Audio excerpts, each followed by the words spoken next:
Buenos días. Buenos días. Bien, ingeniero. Buen día, chicos. Hoy vamos a empezar con la materia. Bueno, ahora nos toca el tema uno, entonces vamos a ir empezando con este tema que es algo muy sencillita. Es un capítulo teórico, entonces simplemente lo que vamos a tratar de ver es algunos conceptos básicos de lo que es la informática. ¿Ok?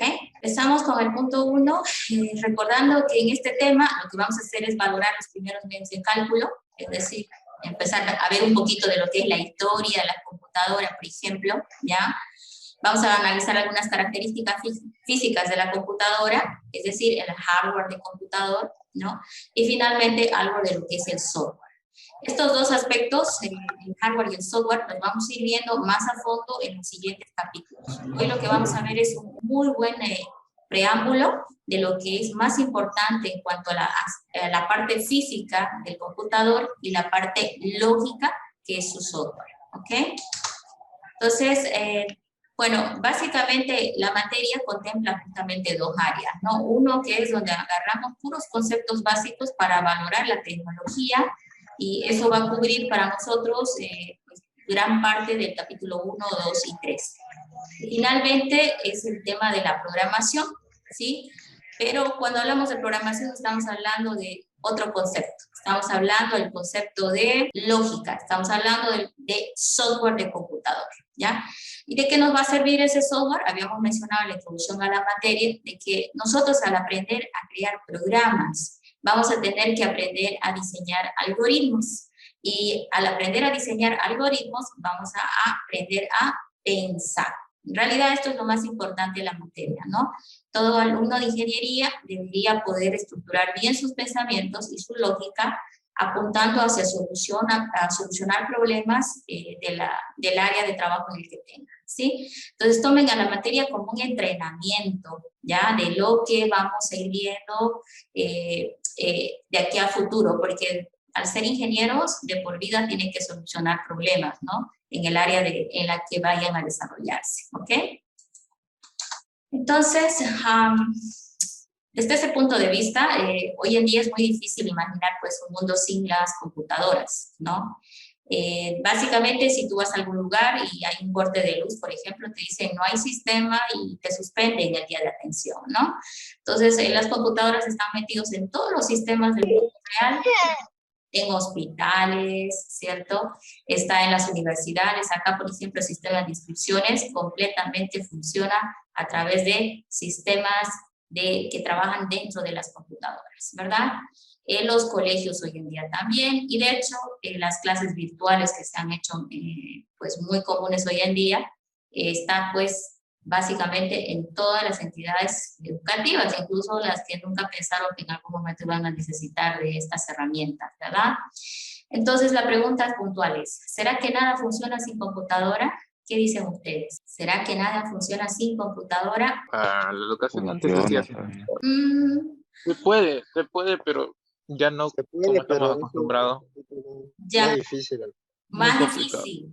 No estoy Sí. acostumbrado. Es que ustedes han nacido con la tecnología, por eso dicen, no, no lo haríamos. En realidad sería todo más complicado, más difícil, más largo. Imagínense, por ejemplo, cuando tocaba procesar nota de los estudiantes y no había un sistema. Imagínense que no había un sistema donde se registraban las notas.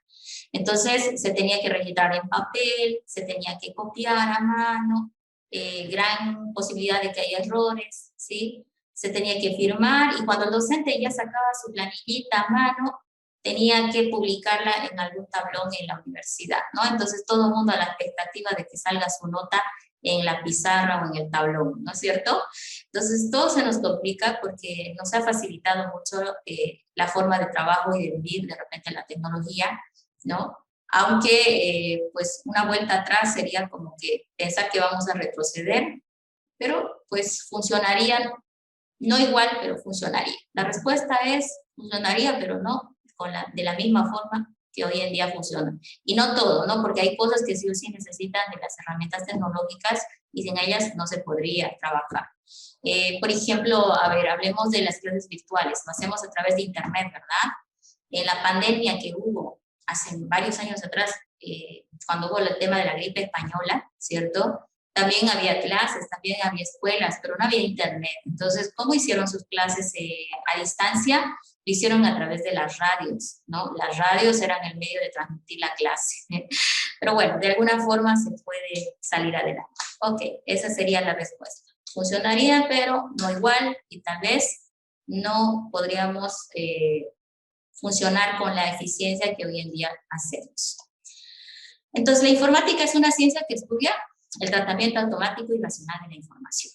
Esa es la definición que, que se le da en los textos, Eduardo Alcalde también lo menciona, ¿no? Tratamiento automático y racional de la información. Ahí están las palabras claves de la definición de lo que es la informática. Ahora, ¿qué funciones debe cumplir la informática?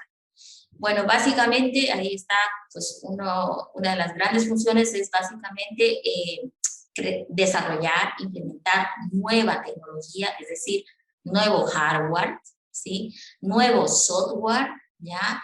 Y por lo tanto reinventar constantemente las formas de trabajo a través de los sistemas operativos que instauran en las máquinas. Las máquinas, bueno, puede ser una computadora, puede ser incluso un controlador de avión, etcétera. Las máquinas, ¿ok?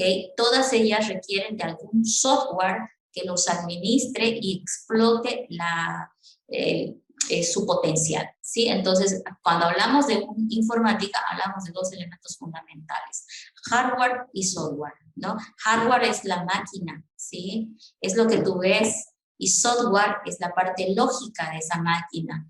Básicamente está representado a través de programas de aplicación.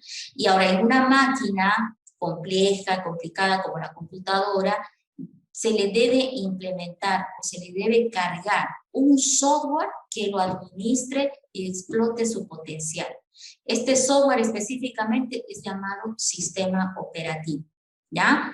Entonces, en el contexto genérico, vemos a la computadora como hardware y software, pero de los softwares que trae una computadora, el más importante es el denominado sistema operativo, porque es el encargado de administrar y controlar a la máquina, ¿ok? Bueno, algunos conceptos básicos. Por ejemplo, ¿qué es la computadora? Es una herramienta de trabajo, es hardware y es software a la vez, ¿no? Es composición de hardware y software. Lo que vemos en pantalla es un ejemplo de una computadora ya levemente antigua, ¿no? Y lo que vemos con la vista, con nuestra visión, es el hardware de esa computadora. Todo esto es considerado hardware. ¿Y qué es hardware? Bueno, todos los componentes que tú puedes ver de la computadora. Hablemos del monitor, hablemos de la unidad de disco, disco CD-DVD, hablemos del teclado, el mouse, los parlantes, ¿cierto? La impresora, ¿no es cierto? Y esta cajita que está debajo del monitor es, bueno, una CPU, normalmente se le llama caja case. Dentro de ella, dentro de esa caja, está el cerebro del computador, o lo que nosotros llamamos la esencia del computador, ¿ya? Nada sale en pantalla si esta cajita donde está el CPU o la caja case que tiene el cerebro del computador falla, ¿cierto? Si esta cajita me falla, el monitor no muestra nada, porque el monitor es simplemente como el televisor de casa, muestra bajo la forma de imagen lo que está trabajando el computador a través del software o programas de aplicación, ¿sí?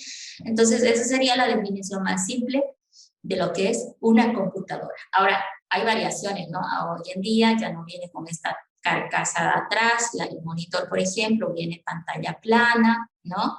Ahora estoy segura que ustedes han visto que en los bancos y en algunos lugares públicos todavía ocupan estos monitores, y es principalmente porque la verdad es que estos eran medio eternos, ¿no? Fallan después de, pues, un uso demasiado alto. Entonces, por ese motivo vas a ver que todavía hay lugares donde hay estos monitores y todavía funcionan, y entonces los ocupan hasta que fallen. Fallaban y todavía se los podía reparar, bueno, de manera sencilla. Hoy en día los monitores planos, por ejemplo, tienden a fallar, y normalmente la falla es muy complicada de solucionar. Lo que más se les daña es, por ejemplo, la pantalla. Quiere decir que aparecen rayas o manchas al medio de la pantalla, y te dice el técnico, para arreglar esto necesito reemplazar la pantalla del monitor. ¿Y cuánto cuesta la pantalla del monitor? Te dice que cuesta casi igual que un monitor completo, ¿no? Entonces, como que ahí estamos un poco mal, ¿no? La tecnología, si bien ha avanzado para mejorar y ser más flexible, de repente donde está cayendo es el fabricante, porque las nuevas tecnologías no son tan duraderas como eran antiguamente, ¿no? Ese es un punto de vista que tengo, por ejemplo, yo, ¿ya? Bueno, entonces esto es, si miramos a la caja case por dentro, esta sería la composición de la caja case, ¿ya? La caja case es donde está, dice, el cerebro del computador, ¿ok? Sin embargo, esta cajita, que nosotros la vemos simplemente como una pequeña caja, tiene adentro de él lo más caro y lo más importante del computador. ¿Y cuáles son esos elementos importantes dentro del computador? Bueno, vamos a empezar a ver elementos grandes para que se empiece a analizar esto de manera sencilla. A ver, vamos a sacar un lápiz acá, unas flechitas para ir apuntando. Ok, acá por ejemplo está marcando como número 2, ok, a lo que es esta placa verde. Esto se llama tarjeta madre, ¿sí? Tarjeta madre, ok. Tiene ese nombre porque es de repente la tarjeta más importante del computador, ¿ya? Entonces, ¿por qué? Porque ella alberga adentro de él otros componentes que son importantes, ¿cierto? Se daña la placa madre y casi es tan caro el costo que hay que reemplazar toda la caja case. ¿Por qué? Porque todos los componentes que están adheridos a la tarjeta madre son compatibles con esa tarjeta madre. Si me falla la tarjeta madre y no pillo una idéntica, probablemente una similar va a tener problemas con el procesador o alguno de los módulos que vienen adheridos a la tarjeta madre. Porque todos estos componentes que están marcados aquí son externos, no están integrados a la tarjeta madre. Es decir, se los puede reemplazar si alguno de estos fallara. Ahora, ¿cuáles son estos elementos internos? Si bien la tarjeta madre alberga estos componentes y los concentra para poder propiciar la comunicación entre ellos y que la computadora funcione como nosotros esperamos, estos pequeños componentes pueden ser reemplazables en caso de fallo. Uno de los más importantes sería este que está por acá como número 3, es el procesador. ¿Sí? El procesador es el verdadero cerebro del computador, ¿ya? Es la unidad encargada de propiciar las operaciones de cálculo y las operaciones lógicas del computador. Yo estoy segura que en Math 100 o en Álgebra 1 han visto álgebra de Boole o lo que es lógica, ¿verdad? Ese concepto de lógica que vieron en esa materia está metido dentro de esta pequeña pastilla de silicio que se llama procesador. El procesador utiliza esa lógica del álgebra para poder funcionar como un cerebro, ¿sí? Entonces, no es inteligente, pero pues hace cosas que nos hace pensar que parece que fuera inteligente. Lo que sí no se puede discutir en el procesador es su velocidad de cálculo aritmético, ¿ya? Las operaciones las hace muy rápido y esa es la razón por la que hoy en día todo el mundo dice con computador cualquier operación porque él la hace muy rápido. Y la posibilidad de error pues es mínima porque, bueno, esto se entiende que no equivoca. El que se equivoca es el que usa el computador, no el computador. Entonces, ahí está. Este pequeño elemento es como que fundamental. Si este falla, digamos que toda la placa queda inutilizada porque este se encarga de interactuar con todos los componentes y propiciar que el software responda a ti en pantalla de la manera sencilla en la que funciona, ¿ya? Otro elemento importante son estas pequeñas plaquitas verdes, está como número 4, son unas llamadas memorias RAM, se les llama memoria principal, ¿cierto? La memoria principal es parecida a tu memoria que tú tienes. Esa memoria que, por ejemplo, ahorita lo que yo hablo lo estás cargando en tu memoria RAM. Es una memoria que se entiende que es de almacenamiento limitado en el sentido de que no es muy grande, ¿ok? Pero es muy rápida, capta muy rápido. Lo malo es que no puede almacenar para siempre, ¿ya? Almacena de manera temporal, le podemos decir. En un computador todo se está almacenando ahí, abres un programa, esa información se está almacenando ahí, estás abriendo un archivo, lo estás editando, ese archivo que todavía no has grabado se está almacenando en memoria RAM. Entonces, es una memoria que recibe todo muy rápido para interactuar muy fácil con el usuario, pero cuando tú apagas el computador, lo que tenía esa memoria desaparece, ¿cierto? Quiere decir que es de almacenamiento temporal, ¿ya? Entonces, es importante recordar que esa memoria se puede saturar, ¿cierto? Cuando ocupas demasiados programas de aplicación, y por esa razón tú tienes por intuición la técnica de que cuando tu computador se pone lento, dices, voy a empezar a cerrar programas. ¿Por qué eso va a mejorar tu máquina? Porque vas a empezar a liberar espacio de la famosa memoria RAM, y eso va a hacer que tu máquina te responda más rápido, en teoría. Y a veces se tiende a colgar, no te responde, entonces, ¿qué haces tú? Reinicias. Bueno, puede haber habido un error interno entre lo que es la memoria RAM y el procesador, y eso ha ocasionado ese cuelgue. ¿Y por qué se cuelga? Por algún programa o software que está funcionando de manera indebida y le está ocasionando ese error. Un simple reinicio del computador arrancará todo de nuevo, pero como les mencionaba, hará que la memoria vuelva a estar blanca, ¿sí? O sea, vuelva a estar en limpio para que vuelvas a empezar. Entonces, por eso a veces les digo, la clase, ustedes la cargan en memoria RAM, pero no se olviden que requiere que ustedes hagan una retroalimentación con el material de apoyo de la plataforma, haciendo el práctico o avanzando, para que eso que estuvo en memoria RAM ya se selle en su memoria de almacenamiento a largo plazo, ¿sí? Para que no se pierda. Y en la computadora hace lo mismo, lo que está en memoria RAM lo va pasando a una memoria de almacenamiento a largo plazo. ¿Y eso cuál es? Es el famoso disco duro, que lo vemos por acá, ¿sí? Está un poco escondidito, ese es el famoso disco duro. Y ese pues tiene muchos gigas, mucho espacio, hablemos solamente de espacio por ahora, ¿ok? Para almacenar información para ustedes, ¿no? ¿Qué se almacena en disco duro? Tus archivos, tus carpetas, los programas de aplicación, cuando instalas en la computadora, también se almacenan en disco duro, por si acaso. El sistema operativo también era software, por lo tanto, también está en disco duro, ¿ya? Ahora, alguien me dirá, pero si está en disco duro, el sistema operativo, ¿y cómo entonces funciona? Bueno, resulta que el disco duro es grande para almacenar información. La memoria RAM es más pequeña, pero la memoria RAM es súper rápida. El disco duro es más lento, ahí está la diferencia, ¿ya?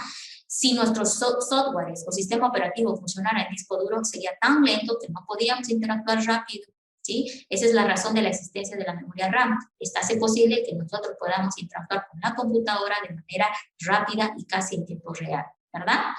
Ahora, más adelante hablaremos de cantidades, del tema en computación, como son las unidades de medida, etcétera, para ir viendo, pero por ahora la idea es disco duro, almacenamiento a largo plazo, mucho espacio para almacenar cosas. Memoria RAM, memoria de almacenamiento a corto plazo, y el espacio es reducido, ¿ya? Eso es por ahora. Bueno, por acá tenemos algunas plaquitas más, fíjense, estas plaquitas verdes, a ver, acá, estas cositas que están como 6, se les llama tarjetas, ¿ya? Bueno, la RAM también es una tarjeta, pero le conocemos como RAM. Ahora, hay una serie de tarjetitas que pueden venir adheridas a la placa madre. Por ejemplo, ¿de dónde aparece el concepto de tarjeta? Vamos a hablar de este que está por acá. El monitor es algo que parece un televisor, ahí sale la información en pantalla. Bueno, el monitor tiene 2 cables, ¿sí? Que salen de él.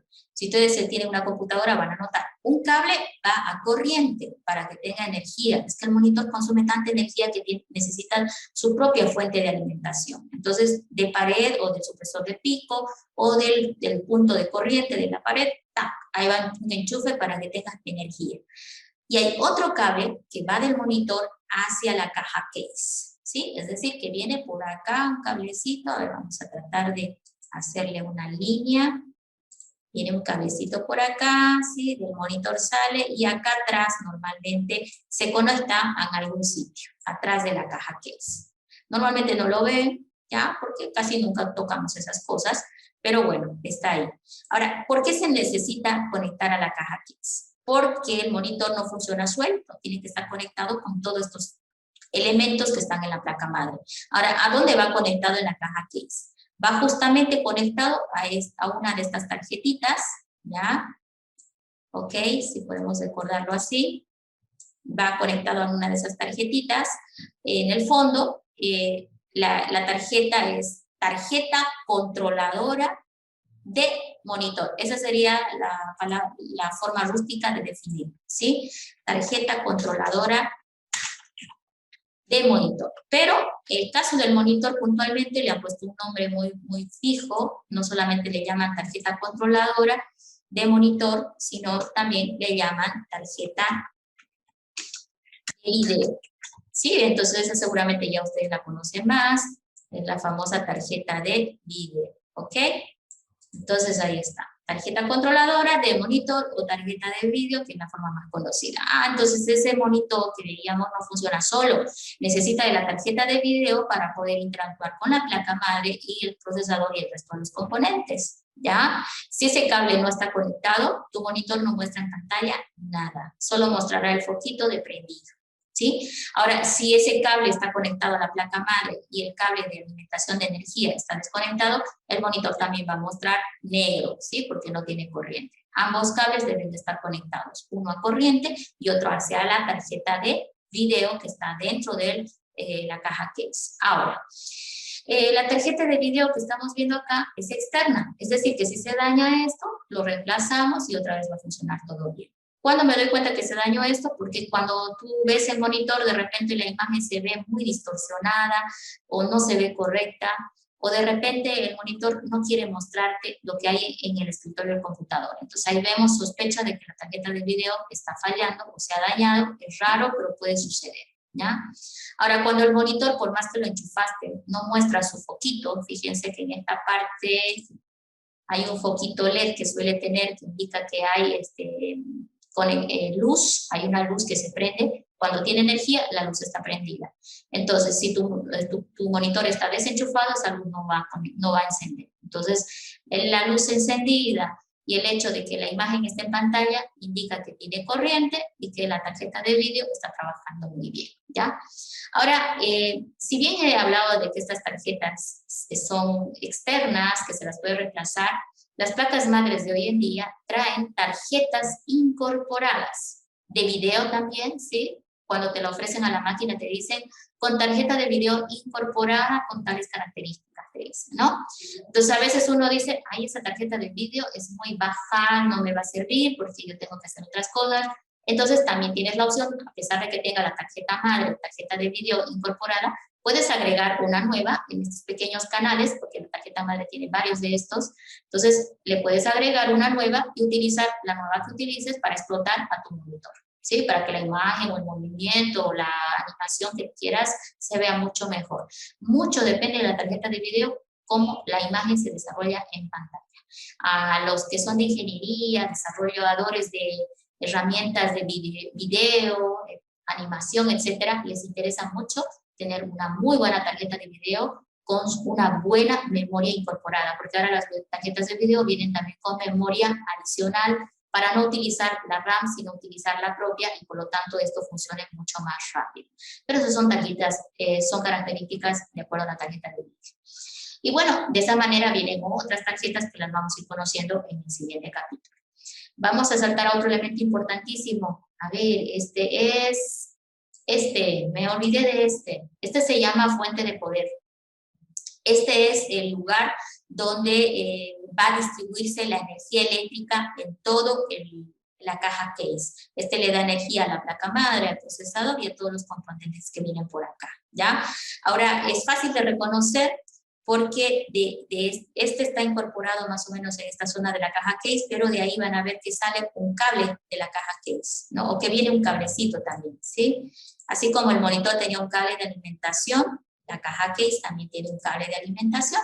Y ese cable de alimentación, ¿sí? Le da energía porque va seguramente a la toma de corriente en la pared, ¿ya? En la pared seguramente hay una toma de corriente, y ahí es donde está conectado ese cablecito.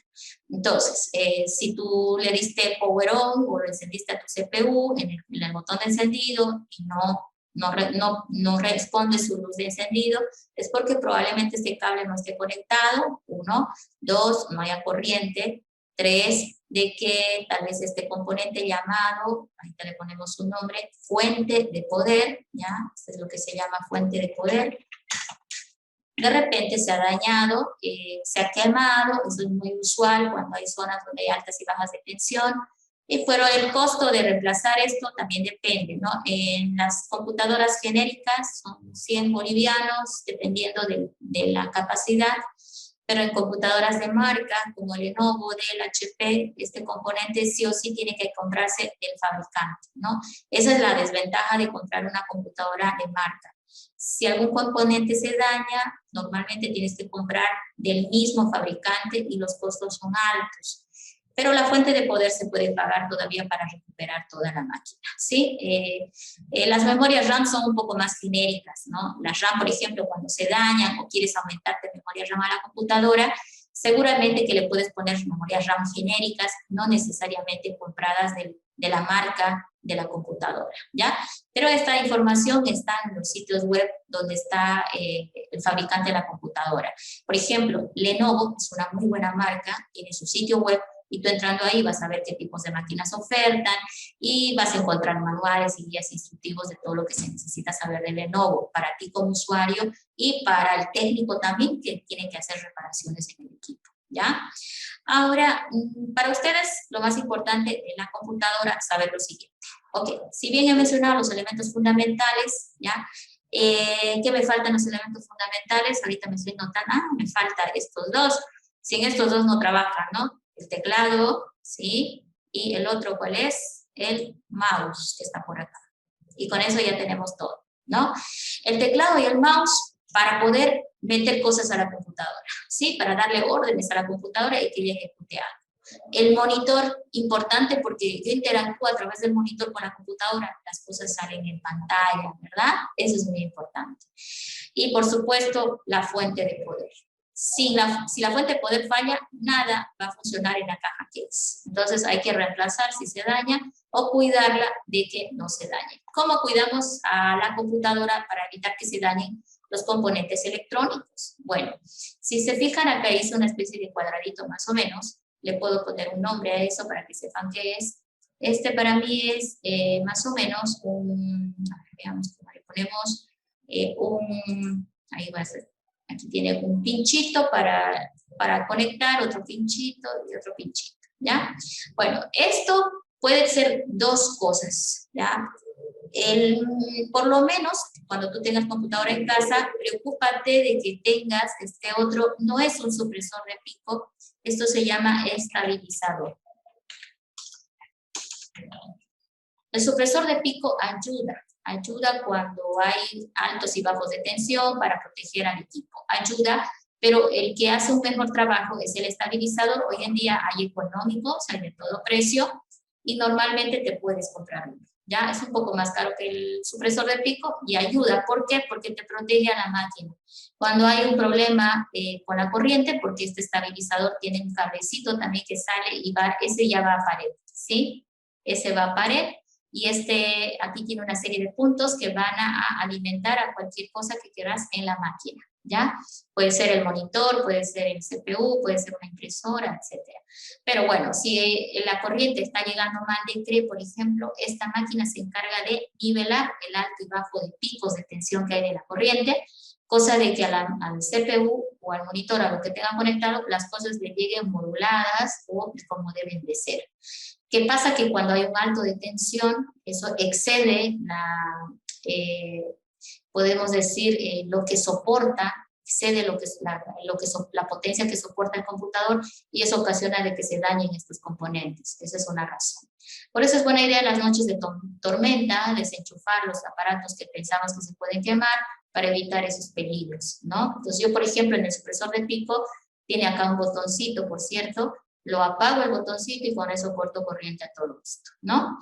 Y bueno, aparte del estabilizador viene un adicional que se llama UPS más estabilizador. O sea, ¿qué es las dos cosas? Es un poco más caro, sí, es un poco más caro. Realmente no creo que a ustedes les interese mucho esto, porque, bueno, no manejan información tan importante, ¿no? O sea, bueno, todo depende de cada uno. ¿Cuál es la función del UPS? El UPS tiene como un cargador, como la batería, es una batería, como la de su celular, viene por horas, te dicen, este UPS con 1 hora vale tanto, este UPS con 2 horas de capacidad vale tanto. Entonces, de acuerdo al tiempo que aguanten, sin conexión a corriente, porque es una batería que va a permitir alimentar al computador mientras tenga pues, cargada la batería, te va a ayudar cuando hay un corte de corriente para poder apagar la computadora de manera correcta, quiere decir desde el sistema operativo dándole a apagar, ¿ya? Y no que se haya un corte así de corriente cuando tú estás usando el disco duro, la memoria RAM, y que eso ocasione un daño en esos dispositivos, ¿ya? Entonces, el UPS es como una batería y también estabiliza, ¿no? Cuando hay altos picos de tensión. El UPS, pues si es que se deciden a comprar en algún momento para la casa, puede ser para el refrigerador, para la lavadora, bueno, normalmente no para ellos, no solamente lo usamos para este tipo de equipos, como la computadora, donde queremos que si hay un corte de corriente, este equipo siga funcionando y no haya un corte, podemos decir, inesperado que dañe algunos componentes, ¿ya? Entonces, lo recomendado para ustedes normalmente es el estabilizador, que pues no necesariamente es caro, y si puedes comprarte el UPS con el estabilizador, súper mejor, porque vienen algunos económicos que son de algunos minutos, que te da tiempo de grabar algo y apagar todo como debe ser, ¿ya? Una cosa que recomiendo, entre comillas, el UPS tiene un instructivo de cómo encender por primera vez, hay que tener cuidado. El estabilizador tú lo sacas de la caja, lo conectas y todo funciona, pero el UPS no es así, hay que leer el manual porque cada UPS tiene su forma de primer encendido que le llamamos, ¿no? A no ser que el que te lo vendió ya hizo el trabajo, tú siempre averigua, ¿no? Si es la caja sellada, hay que leer el manual y ahí dice, por ejemplo, la mayoría tiene una instrucción. Este UPS debe ser conectado a corriente para que la batería se cargue por primera vez durante 48 horas, te dice, ¿no? Entonces, o 24 horas. Entonces, eso significa que tú no puedes conectar nada al UPS hasta que haya terminado la primera carga. Es muy importante eso porque con eso la batería va a tener largo periodo de vida, ¿ya? Y va a funcionar muy bien, ¿ok? Y con eso ya hemos acabado de ver los componentes básicos del computador. Acuérdense que en el siguiente capítulo vamos a desglosar más cada uno de estos para que ustedes puedan tener más idea de lo que es el hardware del computador, ¿ok? Y bueno, aquí vemos algunas gráficas ya reales. Ahí vemos la caja case. Creo que gamers vienen ahora sí, ¿no? Esta es una placa madre, ¿vieron? Lleno de circuitos. Estos son los slots donde les decía que vienen las tarjetas externas, las tarjetas controladoras. Aquí está el procesador, un chiquitito, ¿cierto? Y bueno, por acá estamos pensando que es la composición de lo que es la fuente de poder o la fuente de energía de la placa, pero la placa, mire, es toda esta serie de circuitos pequeñitos y bueno, muy delicada, no hay que tocarla si no conocemos. Esta es una fuente de poder genérica, ¿sí? Acá es donde viene enchufado el cable, que de aquí va luego a corriente, ¿no? Y este es el encargado de administrar energía a toda la caja case. Este es el ejemplo de un procesador, es así de pequeñito. Este es un Core 2 quad-core, podemos decir que es antiguo. Esto está antes de la i3, ¿no? Que es el nuevo procesador, pero hoy en día tienen esta apariencia los procesadores. Y bueno, Intel es una de las marcas más recomendadas en cuanto a procesadores. Esta es una memoria RAM, fíjense que parece una tarjetita, una reglita. Hay que tener cuidado de no tocar esto. Normalmente se agarra, fíjense, de los extremos, ¿sí? Un dedo por acá y otro dedo por acá, ¿no? En los extremos. No se toca adentro nada. Ahora, a veces se daña esta partecita, pues, bueno, teóricamente esto que ven amarillo es de oro, ¿sí? Entonces, algunos técnicos de alguna forma liman esta parte y obtienen oro de las tarjetas. Hay muchas tarjetas dentro del procesador que tienen oro, y entonces hay ese tema, ¿no? De que si buscan en internet van a encontrar que hay forma de limar y obtener pequeños gramos de oro. Bueno, eso ya es otra cosa. Pero de todas maneras, esto tiende a oxidarse con el tiempo por la humedad, etcétera. Entonces, el técnico a veces cuando tu computadora se reinicia y no quiere funcionar bien, lo que hace es limpiar esto con alcohol isopropílico y bueno, con un borrador especial para hacer tratar de que no quede rastros de esa parte que se ha oxidado y que está evitando que funcione correcto. Pero bueno, nosotros normalmente no hacemos eso, pero a veces este aparatito llamado memoria RAM se puede oxidar en esta zona y ocasionar que se cuelgue constantemente la computadora, ¿ya? Este otro no lo hemos visto en la anterior gráfica, pero esto se llama memoria ROM, de solo lectura. Esta memoria es bien pequeñita y trae adentro de él un programa que es el programa más importante del computador. Nosotros como usuarios nunca lo tocamos, el técnico es el que trabaja con este programa, porque aquí dentro viene un programa que hace posible levantar la computadora sin sistema operativo, ¿ya? Entonces este programa viene especialmente para barrer a la computadora y revisar y testear los componentes, RAM, procesador, etcétera.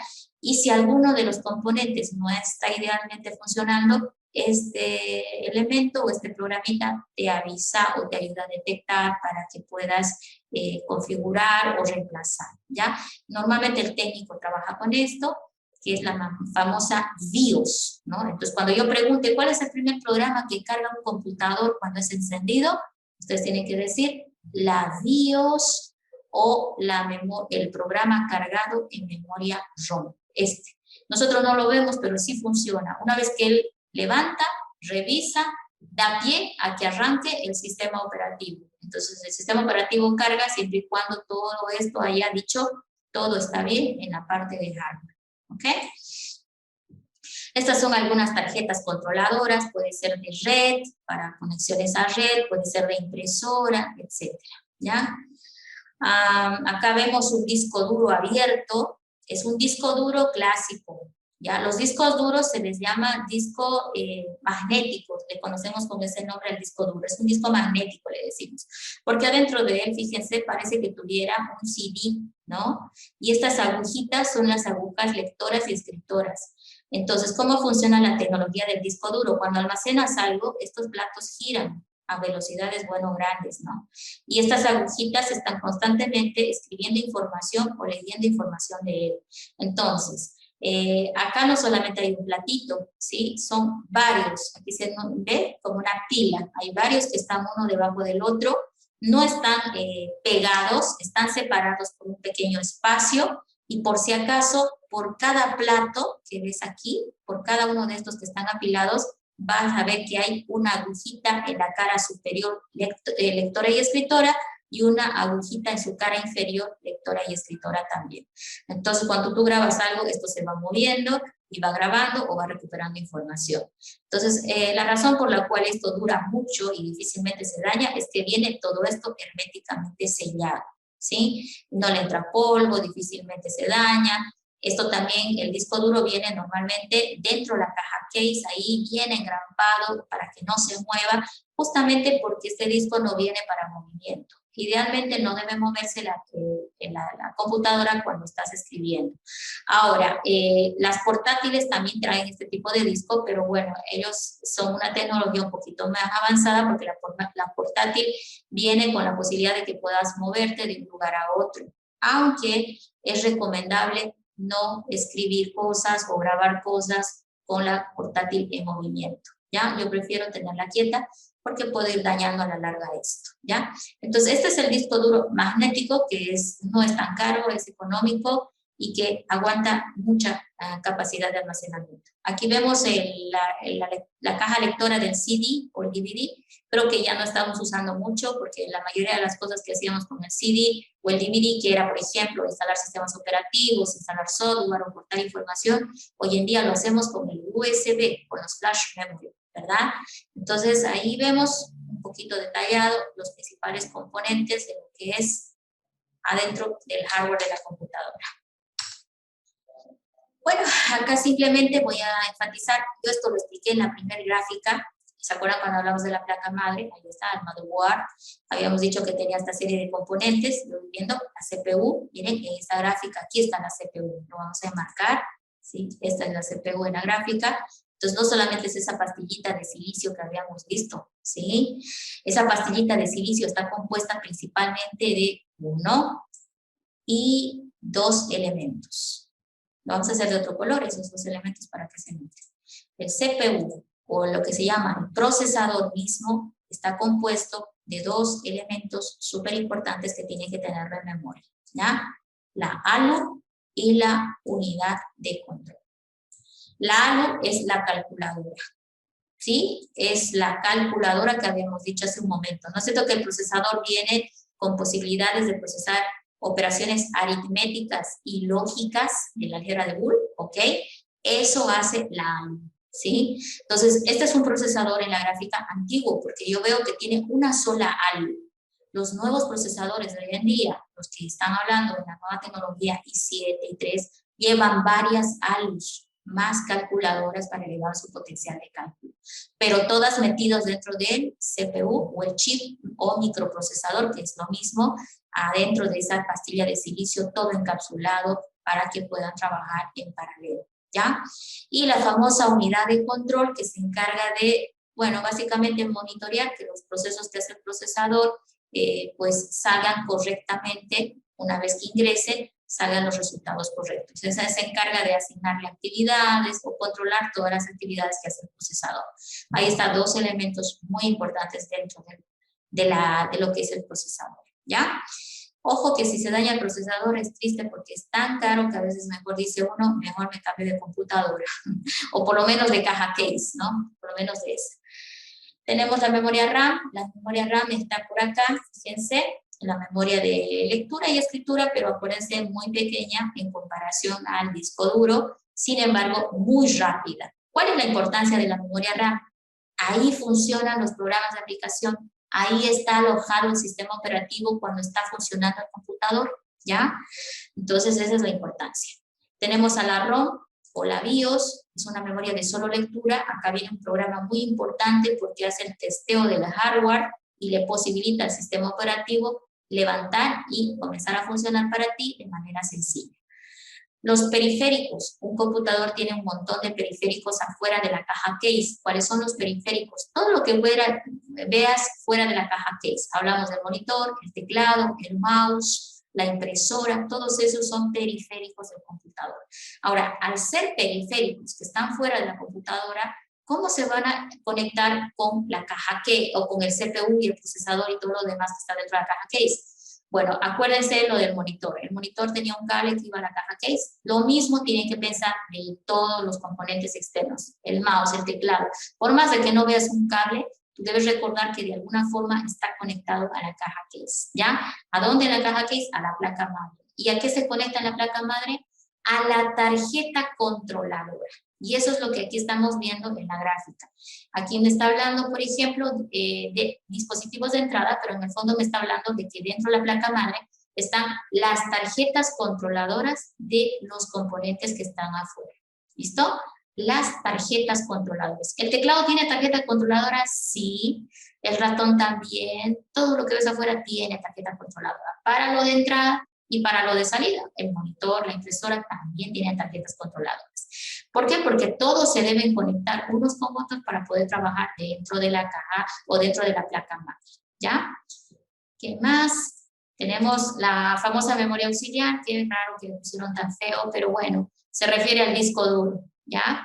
Entonces, acá, por ejemplo, está bien pequeñito, referenciando al disco duro como una memoria auxiliar, es una memoria de almacenamiento a largo plazo, hagan tus ficheros, los programas de aplicación almacenados. Cuando haces clic sobre un icono para abrir un programa, el sistema operativo va a disco duro a buscar el programa y lo trae ¿a dónde? A la memoria RAM. ¿Y cómo lo lleva a memoria RAM? Bueno, esta flecha azul es la que nos dice cómo. Eso es lo que se llama, o lo que nosotros llamamos comúnmente como buses. Estas flechitas son los famosos buses, y si ven aquí que es grande o ancho, los buses son son bien delgaditos en la placa madre. Los buses son como los caminos que van a permitir que la información vaya de uno a otro componente. Hay diferentes buses dentro de lo que es la placa. Para nosotros lo vamos a bautizar solamente con el nombre de bus. Puede ser bus de datos, bus de sistema, etcétera. Pero son elementos que permiten que la información vaya de un lado al otro dentro de la placa y se pueda procesar con el procesador. Imagínense que tú le das una orden al computador a través de un programa, porque cuando tú haces clic en un icono, le das una orden al computador. Ahora, esa orden que le llega al computador, le llega a través del sistema operativo, ¿no es cierto? El sistema operativo se va a encargar de llegar a esto que es el hardware, para que el hardware ejecute la acción, porque lo que hace la acción dura es el hardware. Entonces, ¿qué es lo que pasa cuando le das clic en el programa? El programa estaba en RAM, la RAM va a mandar a través de los buses la información a donde corresponda. Normalmente lo va a mandar hacia el procesador para que el procesador ejecute la actividad de procesamiento, si es cálculo o si es operación lógica. Y una vez que tenga resultados, lo va a devolver también a través de los buses a la memoria RAM. Interesante, ¿no? Entonces todo fluye a través de los buses. Por los buses la información viaja hacia el procesador y por los buses también el procesador enviará hacia la memoria RAM y tú vas a ver resultados en pantalla, ¿no? Como que te has respondido al hacer clic a una orden que le has dado, por ejemplo. Entonces ahí está una buena simplificación de lo que es la placa madre como principal componente de hardware, ¿ya? Bien, entonces ahora vamos a ver software. Bueno, aquí vamos a ver muy poquito porque lo vamos a explotar más adelante. Cuando hablamos de software, hablamos de la parte lógica del computador. Bueno, para que nunca se olviden, les doy un ejemplo de un letrerito que leí en informática un día, hace poco, bueno, hace mucho, antes de la pandemia, había unos letreritos cuando hacían la inducción, ¿no es cierto? Primer día de clases, que hay una fiestita, que queramos conocerlos, y bueno, no sé qué cosas más, pero en el letrero decía, ¿no?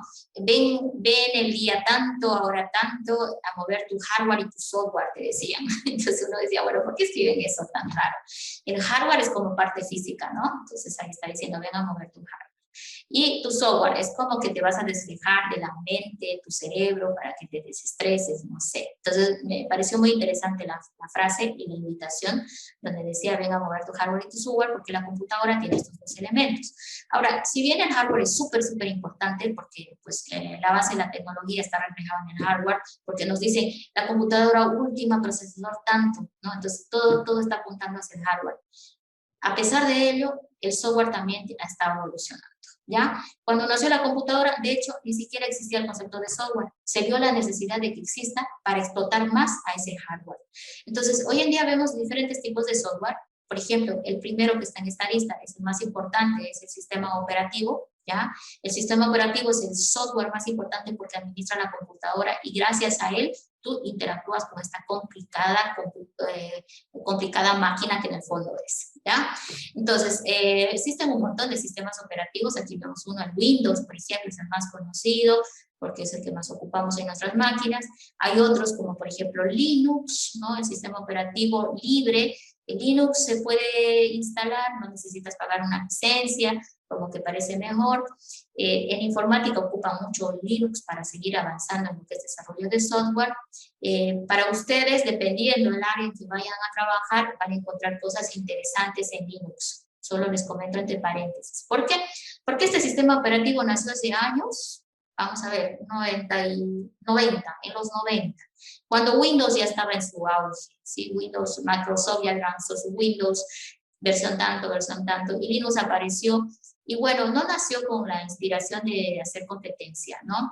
En realidad nació con la inspiración de tener más al alcance un sistema operativo no enlatado, porque Windows es enlatado, no sabemos ni qué hace. De repente nos han puesto ahí algunos softwares espías y toda la actividad que hago en mi máquina está ahí almacenándose y enviándose a Microsoft, ¿no? No sabemos qué hace, no sabemos cómo está hecho. De hecho, a nosotros nos dan el software, nos dan algunas garantías de seguridad cuando compramos original, ¿no es cierto? Entonces ahí viene el pago de la licencia. Linux, sin embargo, está abierto, sirve para aprender más, y actualmente se ha puesto muy alto porque han empezado a desarrollar muchos programadores software para Linux. Entonces vas a encontrar un procesador de hoja de cálculo o un Excel versión Linux un Word versión Linux, un PowerPoint versión Linux, y te cuento que han crecido tanto que hoy en día pues hasta da ganas de seguirlos usando. ¿Por qué? Cuando empezaron, obviamente yo veía el Word de Linux y decía, no, no me gusta porque no es igual que el Word de Microsoft porque ya es mejor, pero han avanzado mucho y ya son softwares que se pueden ocupar. Ahora, en ciertas áreas de la ingeniería también han desarrollado algunos softwares interesantes, ¿no? Entonces, con la ventaja de que es libre. Ahora, ¿qué significa libre? Que lo puedes usar, no puedes lucrar con ese software, por lo tanto una empresa que presta servicios no lo debe usar.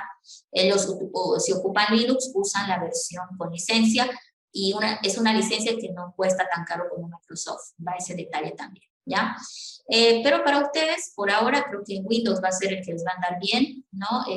Pues a todo lo que utilizan está bajo ese sistema operativo. También el de Mac OS, el de Macintosh, ¿no? Los Mac OS son muy buenos. Son de hecho, para mí, mucho mejores que los Windows, pero bueno, el tema es el costo, ¿no? Los sistemas de Mac OS que vienen enganchados del hardware, porque si no compras el hardware no te venden el software, entonces vienen como que bastante costosos, ¿no? Entonces, pero bueno, las empresas de ingeniería los adquieren porque el potencial de esas máquinas siempre está un poco más adelantado que lo que ofrece Microsoft, ¿ya? Otro tipo de sistema de software son los lenguajes de programación. Aquí vemos, por ejemplo, Visual Basic, Visual Studio, Informix. Estos son Visual Studio es plataforma, ¿ya? Es una plataforma en la cual puedes crear programas de aplicación o más software. En realidad, este es un software que nos sirve para crear más software. Visual Basic es un lenguaje de programación clásico, se lo puede trabajar inclusive en Excel que soporta trabajar con Visual Basic, o directamente con su plataforma que es el Visual Studio. Visual Studio es una plataforma que soporta muchos lenguajes de programación, entre ellos el Visual Basic, el C++, el C# y bueno, un montón. Nosotros en este curso vamos a trabajar justamente en la segunda parte de la materia con programación, y ahí, bueno, vamos a ver qué tal. Voy a hacer una encuestita para ver qué hacemos, porque algunos no tienen computadora y me dicen, ¿y qué voy a trabajar programación si no tengo computadora? Entonces, para ellos, de repente está la alternativa de trabajar en Python.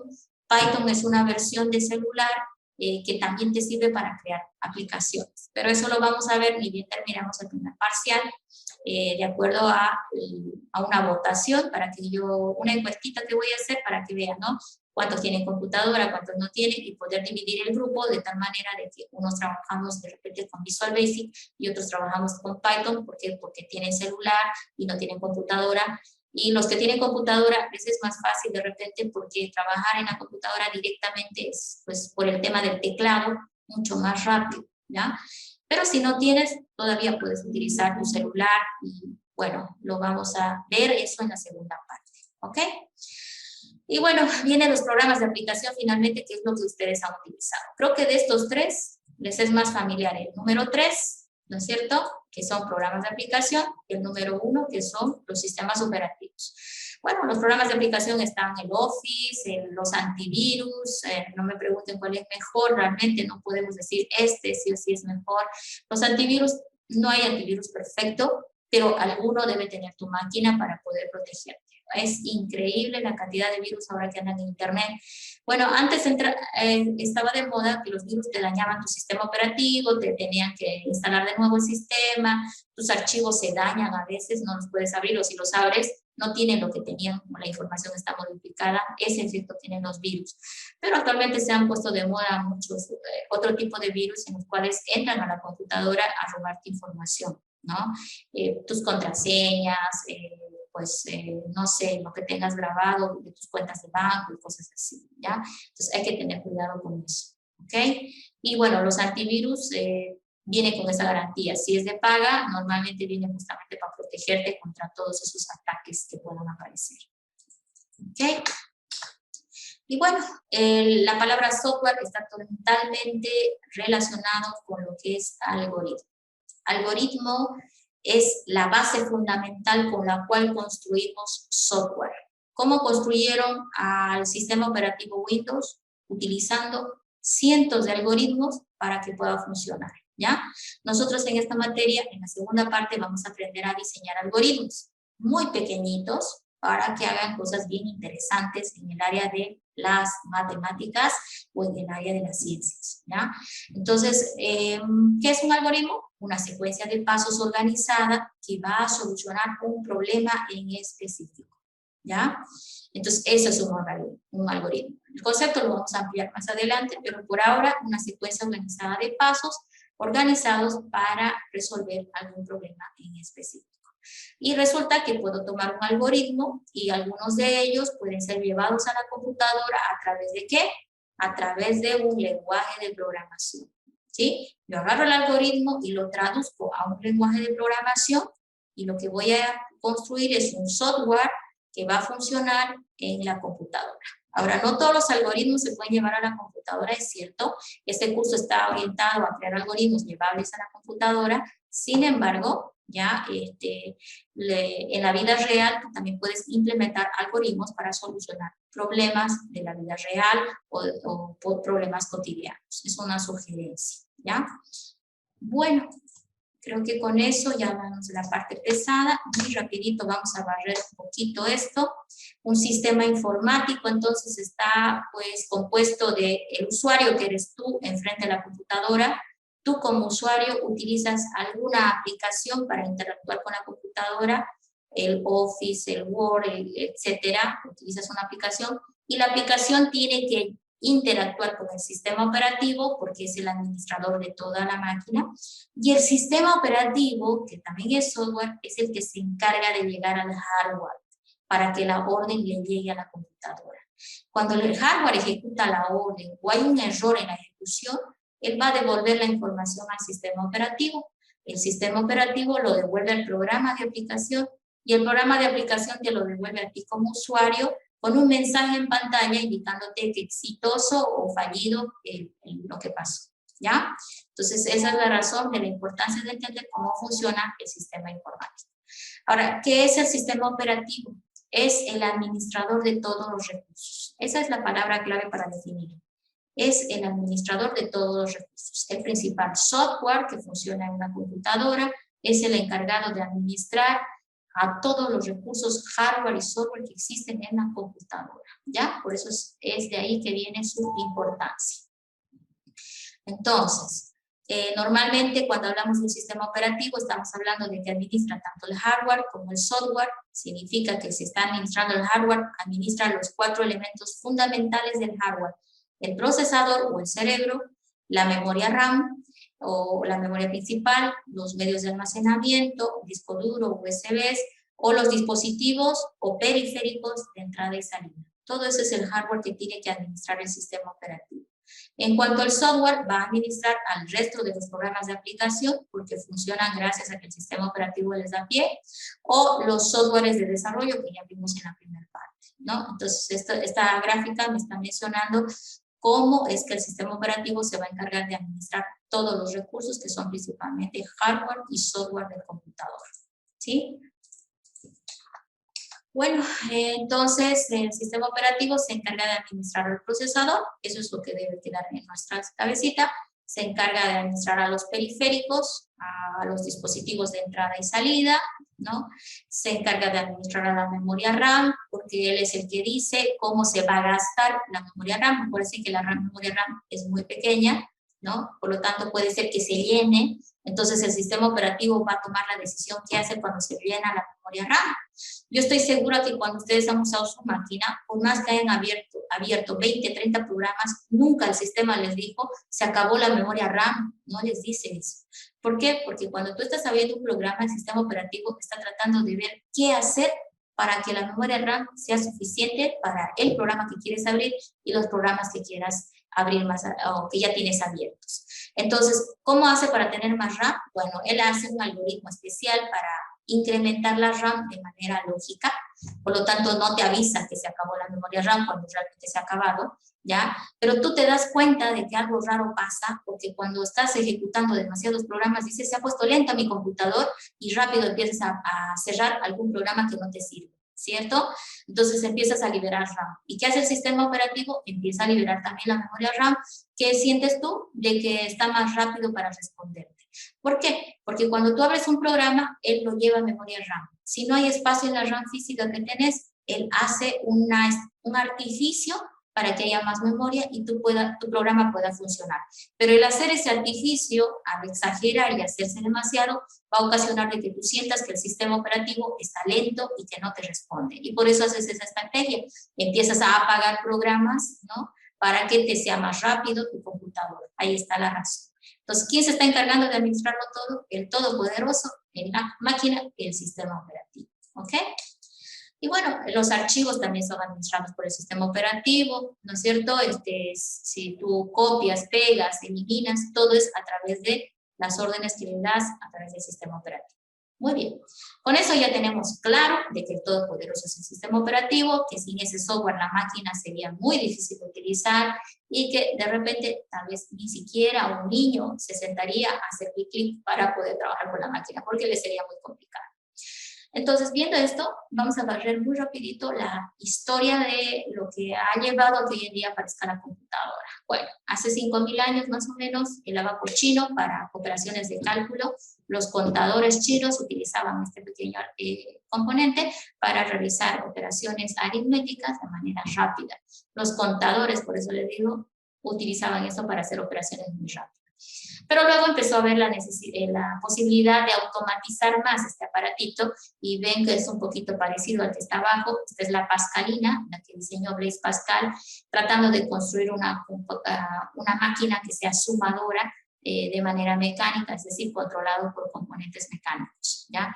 Entonces, para que ya no lo haga a mano, porque el chinito acá, movía los deditos, las manitos para ir haciendo sus cálculos, ¿no? Pero se pretendía de que esta máquina haga eso de manera automática. Pero bueno, la Pascalina, más o menos, hablamos de los años 1623 a 62, en realidad nunca funcionó, pero fue un ícono que sirvió para seguir avanzando. Hablamos luego de la verdadera primer computadora, si la queremos llamar, que es la máquina analítica de Charles Babbage, hablamos ya del siglo XIX. Puede ser el antecesor de las computadoras realmente, porque esta máquina, así como la ven así grandota y todo esto, realmente no funcionó, pero tenía en ella, en su diseño, componentes que hoy en día vemos en las computadoras. ¿Qué cosa? Tenía, por ejemplo, el procesador, ¿ya? Tenía una memoria para almacenar cosas y utilizaba lo que se llama tarjetas perforadas para introducir información adentro de la máquina. La tarjeta perforada es lo que tú verías hoy en día como un flash o un CD, ¿no? Tú del flash cargas a la computadora archivos para meter información. Antes se utilizaban unas tarjetas perforadas que eran como unas tarjetas de cartón y donde llevaban una serie de perforaciones que una parte de esta máquina interpretaba y lo traducía a un lenguaje que la máquina podía entender, ¿sí? Entonces, como que podemos decir que es un antecesor de la computadora, ¿no?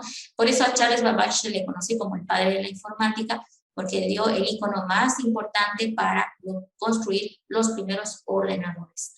Ahora, ¿quién construyó el primer ordenador? Hay que discutir mucho en la historia. Realmente yo creo que podemos ser muy abiertos y decir, pues hubo mucha gente que estuvo ya con la idea de llegar a construir el computador y por lo tanto muchas cosas sucedieron en paralelo o sucedieron robándole información al otro porque alguien se daba cuenta que otro avanzó en algo, entonces lo copiaban, lo reeditaban, cambiaban y hacían su propia solución. Entonces fue una época extraña, ¿no? Donde hay más de uno que se discute. Por ejemplo, lo que más aceptamos hoy en día sobre la primera computadora en el mundo es justamente esta que está en la pantalla, la que construyó el profesor de física Atanosov con un auxiliar que se llamaba Berry, ¿no? Entonces es la primera computadora que se construyó. Esta computadora se construyó en la Universidad de Iowa, en los Estados Unidos, y muy en paralelo también salió otro computador que utilizó el gobierno americano, ¿ya? Que fue diseñado para lo que es la Fuerza Armada de los Estados Unidos. Entonces, muy en paralelo, por eso hay una discusión, ¿no? Si es esa computadora o esta, pero bueno, yo me quedo con esta. Incluso en la Universidad de Iowa hay un logo, ¿no? En la entrada donde dice, en esta universidad se construyó la primera computadora electrónica digital, ¿no? Y nadie lo ha discutido, por lo tanto podemos académicamente decir que esto se diseñó en una universidad, que ya, bueno, nosotros adoptaron partes de este diseño para construir la suya propia, ¿no? Entonces puede ser. Bueno, hay muchos criterios y ahí tendríamos que discutir historia. De todas maneras, hablamos de 1937 al 42 más o menos, donde ya esta computadora realmente funcionaba. De ahí vino la evolución de las computadoras, de ser equipos grandes, que usaban grandes habitaciones grandes, enteras, donde los técnicos estaban adentro de la habitación enchufando y desenchufando cosas para darle órdenes, ¿no? La computadora evolucionó a esto, que son los circuitos integrados, ¿ya? Pues de haber dicho que el procesador era muy gran parte de esta máquina grande que ven aquí, el procesador evolucionó a lo que llamamos circuito integrado, que es una pastilla de silicio, que también ha ido evolucionando en el tiempo, pero lo más importante es de que disminuyó tremendamente de tamaño, ¿ya? Y de potencial de cálculo creció. Disminuyó en tamaño y potencial de cálculo creció. Entonces, esto se volvió una realidad hasta los años 70, ¿ya? Que ya podemos empezar a decir que hay circuitos integrados funcionales en las computadoras. Y bueno, eso sería un salto tremendo, ¿ya? Estamos hablando desde la primera hasta la era de los circuitos integrados, ¿no? Entonces es un salto tremendo. Ahora, este salto lo podemos ver por generaciones, ¿no? Lo vamos a ver muy rapidito porque nos interesa lo más importante de lo que pasó en la historia. Hablamos de los 50, más o menos, hablamos de la primera generación de computadoras. No existía un procesador realmente dicho, como lo conocemos hoy en día, más bien estaba funcionando a través de lo que llamábamos válvulas o tubos al vacío. Estas son esas válvulas o tubos al vacío, fíjense, es un componente grande, se recalentaba mucho, por lo tanto esto tenía que funcionar en habitaciones refrigeradas completamente, con mucho frío, ¿ya? Porque se dañaba uno y había que reemplazar y el reemplazo era caro. Difícil también de detectar, porque acuérdense que la computadora abarcaba habitaciones grandes, ¿no? Entonces, lo más importante de esta generación, chicos, en la primera generación de computadoras no había sistema operativo. Todo funcionaba a través de tableros enchufables, ¿no? Entonces, había unos técnicos con batas adentro de la computadora, enchufando cosas y desenchufando para darle órdenes a la computadora, ¿no?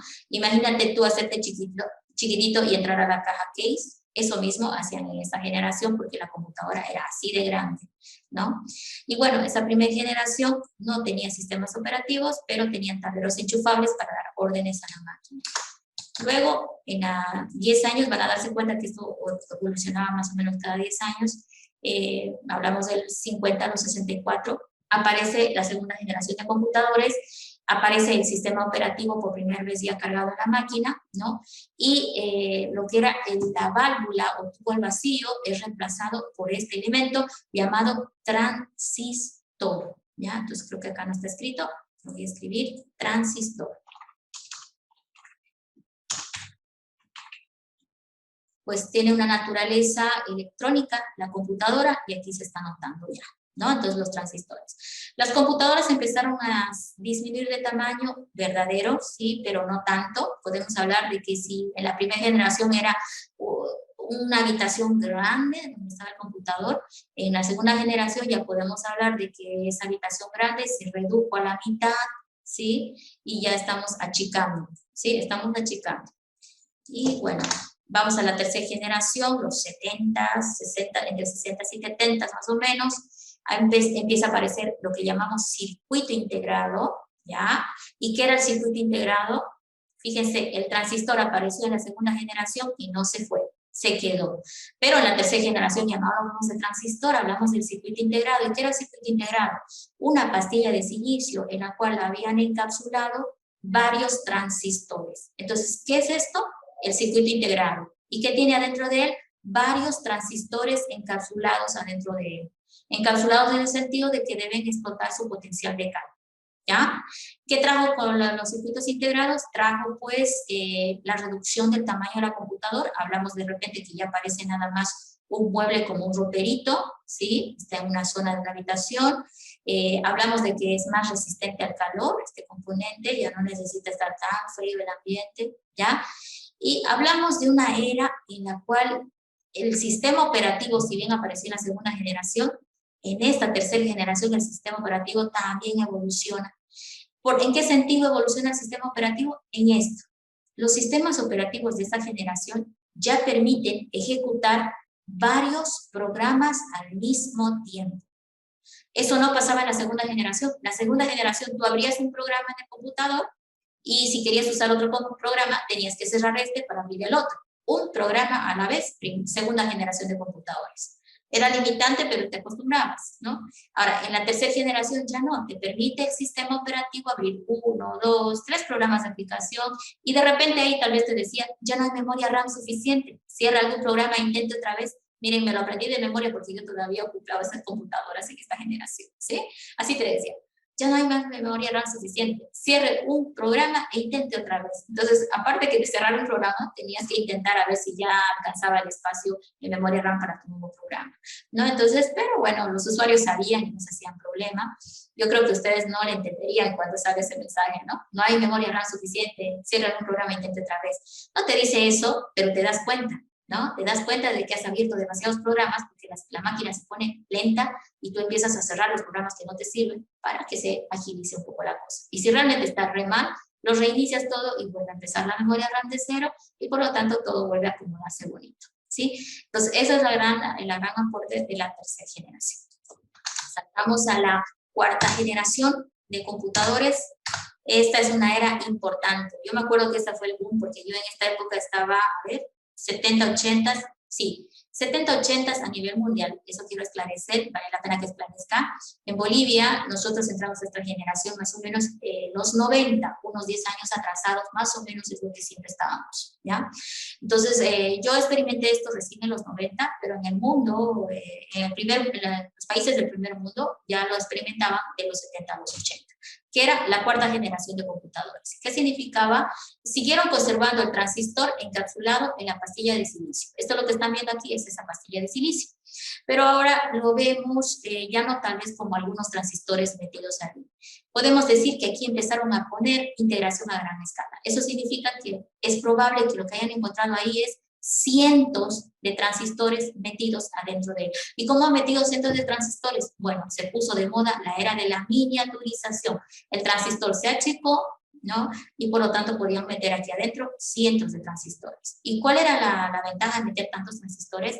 El cálculo, el potencial del cálculo del computador incrementaba con esto, ¿ya?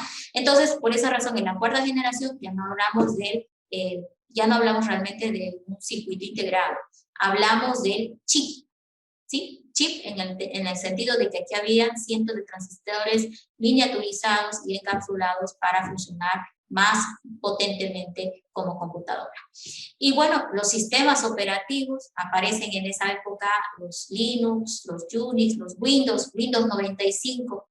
Miren, no fue el primer Windows que apareció, pero el más notorio de esa época es el Windows 95, que es el primer sistema operativo que sacó Microsoft, bastante aceptable en lo que es interacción de manera a través de ventanas e iconos, que es lo que hoy en día tú haces en tu computador. Tú interactúas con él a través de ventanas e iconos con tu ratón, clic, clic, clic. Entonces, Windows 95 en esta época. Ahora, lo que iba. Si bien en Bolivia en los 90 experimentamos esto, y a nivel de historia estamos hablando de los 70 y 80, aquí aparece el boom de la red, ¿ya? Aparece el Internet en la cuarta generación de computadoras. ¿Por qué? Porque aparece el concepto de redes, compartir archivos, compartir impresoras, recursos, y aparece la red de Internet en las universidades, en el gobierno o empresas multinacionales, donde empiezan a ocuparlo ¿para qué? Sobre todo para compartir información. Si tú entrabas a navegar a Internet, máximo pillabas propaganda de alguna empresa que ofrecía productos a vender, muy poca academia había, ¿no? Las universidades recién empezaron a entrar, ¿sí? Sin embargo, los científicos utilizaron las ventajas de las redes para interactuar e intercambiar información a través de los primeros chats, porque el chat también ya se puso de moda en esa época. Si bien el chat no tenía emoticons y todo lo que ven ahora, pues se podía uno conectar a Internet y a través de una pequeña aplicacioncita de consola, conectarse con otro usuario y compartir correo electrónico, compartir información, etcétera, ¿no? Y lo curioso de esta época es que si bien algunos países estaban en guerra, sus científicos estaban hablando y compartiendo información, ¿sí? Gracias al Internet. Bueno, esa es la cuarta generación.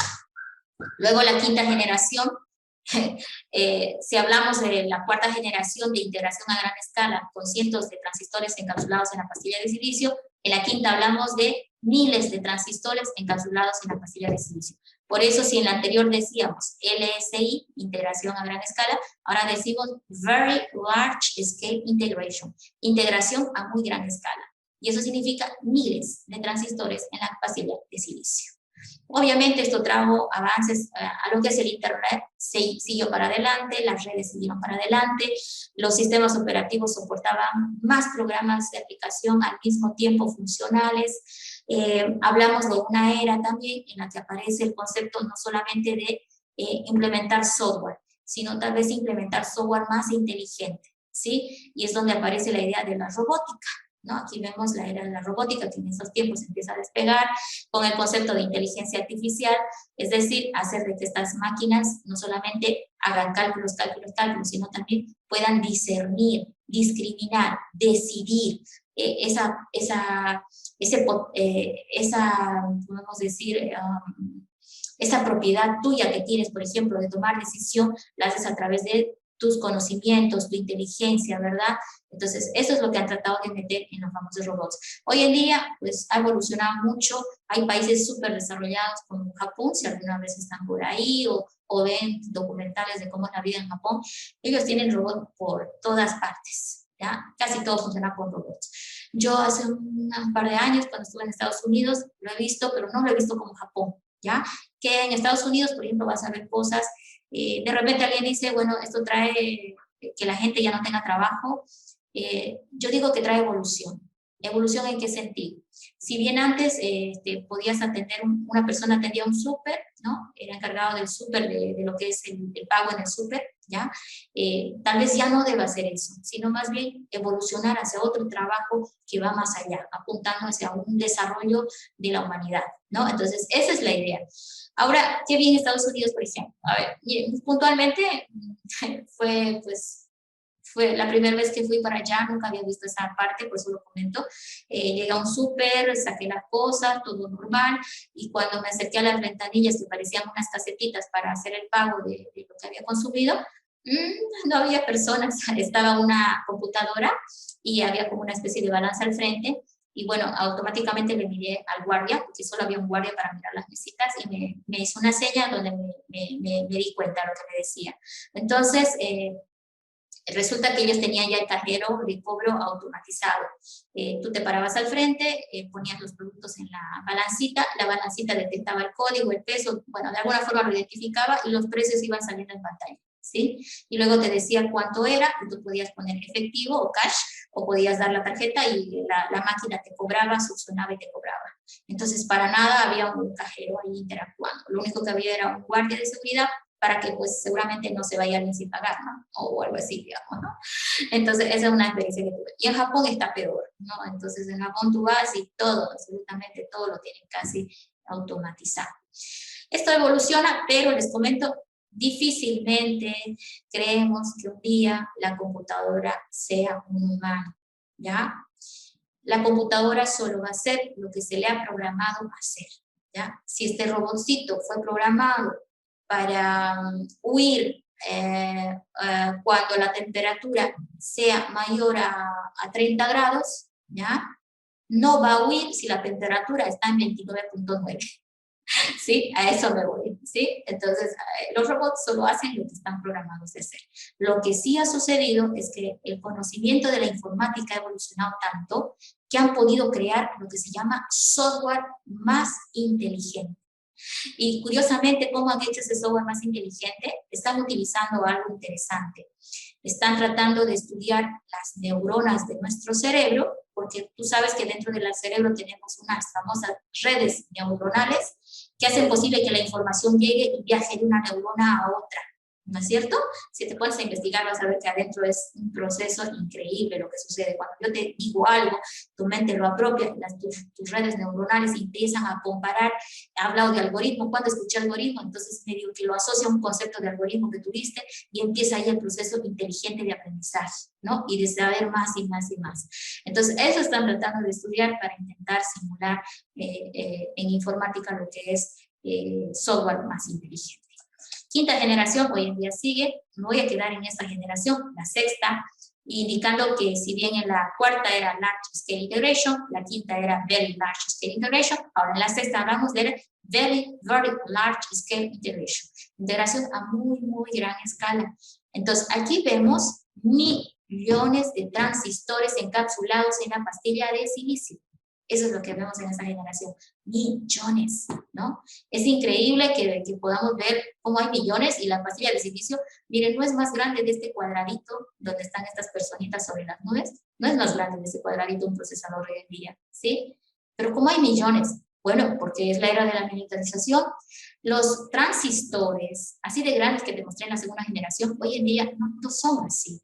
Tienen tamaños nanométricos. Lo último que supe que iban por 23 nanómetros. Quiere decir que ya no los ves a simple vista. Al menos yo no los veo porque ya mi vista se ha degenerado mucho, ¿ya?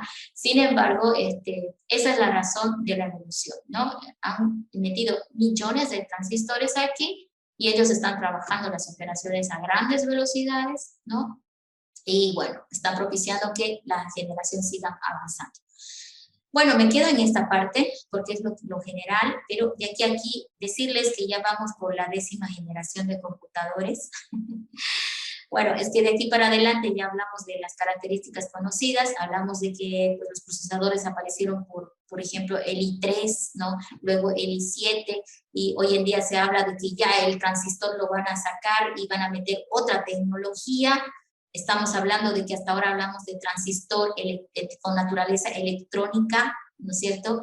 Se está hablando de que se lo va a cambiar por un transistor con naturaleza óptica, ¿sí? Pero, entre comillas, aunque Google, que es una de las empresas más grandes que existe en el mundo, donde se explota mucho lo que es las nuevas tecnologías, ya está probando computadores con transistores ópticos, ¿ya? Y también se habla de que, los computadores cuánticos, es otra tecnología. De los cuánticos también se habla que Google ya lo tiene ahí metido, pues nada es oficial, solamente sabemos de algunas conferencias donde medio lo mencionan, ¿sí? Sin embargo, en muchas universidades también, o gobiernos como los de los Estados Unidos y Japón, ya están tratando de usar otra tecnología para reemplazar al transistor, ya sea por pues, la nueva tecnología que traería la física cuántica, ¿ya? Pero pues todo eso todavía está en evolución. Por ahora lo que ustedes tienen en máquina y lo que les va a llegar aquí a unos años todavía es con transistores, ¿ya? Y bueno, esclarecer que vamos por la 10ª generación, ¿sí? De computadores. ¿Quién me dice qué es esta gráfica? ¿Hay alguien que sabe qué significa esta gráfica donde están estas personitas con unos computadores conectados a las nubes? Es el drive. Creo que hay Creo que es comunicación por sistema binario.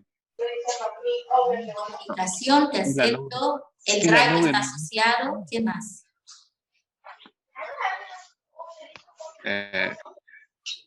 ¿Alguna vez has escuchado hoy en día hablar de la computación en la nube?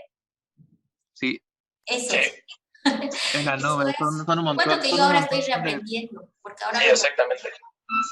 Lo que aprendí ahora tengo que volverlo a computación en la nube. Porque yo me especialicé en computación pues como la que conocemos, ¿no? Pero ahora estoy actualizándome para computación en la nube. Pero es muy parecido, hay unos cambios. ¿Cuál es la idea de computación en la nube? Tú como usuario usas una computadora, pero cuando quieres usar una aplicación con un software, te conectas a la nube y utilizas un software que está cargado en un computador que está en la nube. Es decir, que tú ejecutas la aplicación desde tu máquina, pero ese software no está instalado en tu computadora, está instalado en un computador que está en la nube. ¿Y cómo te conectas a ella? A través de la red de internet, ¿sí?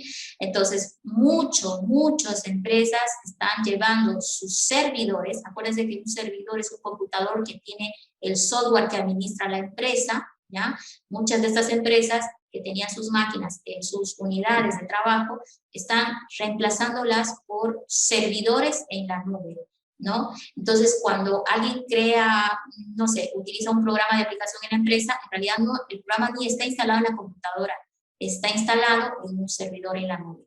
Las ventajas son pues seguridad, soporte técnico rápido, porque estas computadoras están administradas por empresas multinacionales que tienen todas las ventajas para dar soporte oportuno, es decir, que si se cae una máquina, rapidito levantar en otro lado, cosa de que nadie se dé cuenta de que el servicio se cortó, cosas como esa.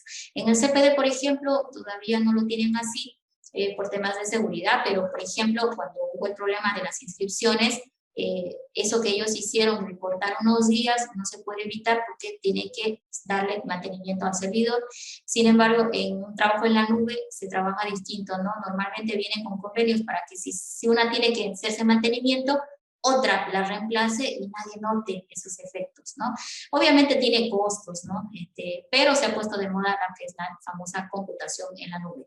¿Por qué está asociado con el Drive que decía su compañero?